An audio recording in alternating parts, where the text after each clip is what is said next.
Правительство проиндексирует размер заработной платы для отдельных категорий бюджетников. Их зарплата будет повышена на 7,6% с 1 октября.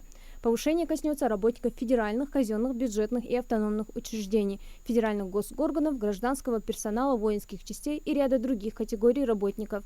На индексацию зарплаты таким работникам в федеральном бюджете на 2025 год и плановый период 2026-2027 годов предусмотрено более 30 миллиардов рублей. Владимир Путин подписал закон, обязывающий в течение 30 дней назначать выплаты раненым, добровольцам и членам семей погибших участников СВО. Согласно закону, единовременные выплаты должны производиться не позднее, чем через месяц с момента возникновения права на получение поддержки. Также утверждается возможность предоставления льгот гражданским женам погибших бойцов СВО при выполнении ряда условий. Федеральные и региональные власти будут устанавливать конкретные меры социальной поддержки. Закон уже вступил в силу. Зам руководителя МВД по республике Багамед Мамаев 9 августа с 10 до 13 часов проведет прием граждан по вопросам поступления на службы в органы внутренних дел. Молодым людям от 18 до 35 лет, имеющим полное и среднее образование, хорошую физическую подготовку, отслужившим в армии, необходимо иметь при себе документ, удостоверяющий личность. Прием будет проходить в Магасе по улице Кулиева, дом 14. В МВД напоминают, что служба в полиции – это стабильное ежемесячное денежное довольствие, карьерный рост, бесплатное медобеспечение, ежегодный оплачиваемый отпуск и ежемесячная выплата денежной компенсации за наем жилых помещений. Выход на пенсию после 20 лет службы с учетом армейского стажа. Также предоставляется возможность бесплатного получения высшего образования в институтах МВД России.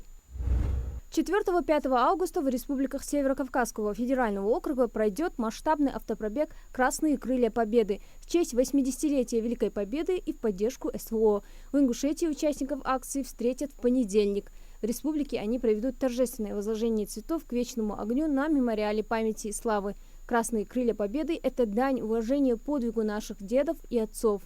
Символ мужества и единства народа во славу Отечества. Организатор акции – Центральный комитет КПРФ.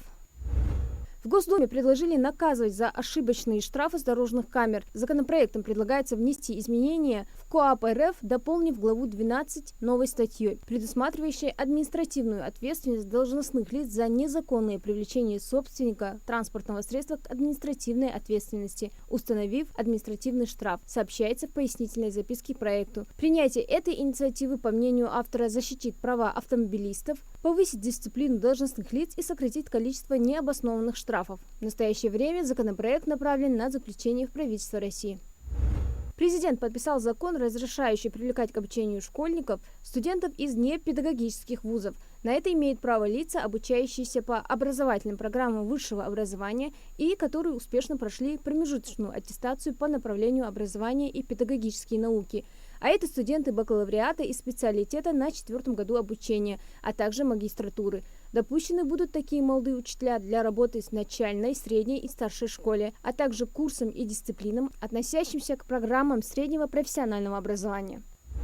В России появится новый профессиональный праздник – День артиста. Праздничной датой станет 17 января, день рождения первого народного артиста СССР, одного из основателей Московского художественного театра, выдающегося педагога и создателя системы актерского мастерства Константина Сергеевича Станиславского. Дата станет праздником для артистов театра, кино, цирка, а также для музыкантов и эстрадных исполнителей. С инициативой об установлении Дня артистов правительство обратился председатель Союза театральных деятелей России Владимир Машков.